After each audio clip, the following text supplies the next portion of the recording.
साहब आप सबका दिल से मशकूर हूँ।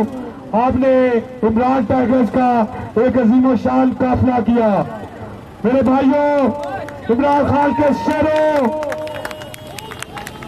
ये चेरी ब्लॉसम यहाँ से इलेक्शन लड़ता है, क्या उसके खिलाफ लड़ने के लिए तैयार हो?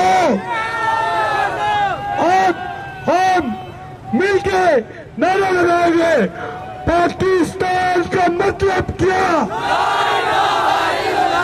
पाकिस्तान का मतलब क्या? कौन बचाएगा पाकिस्तान? कौन बचाएगा पाकिस्तान? मरियम के पापा, मरियम के पापा, मरियम के नाना, मरियम के दादा, मरियम के पापा। आज शहबाज शरीफ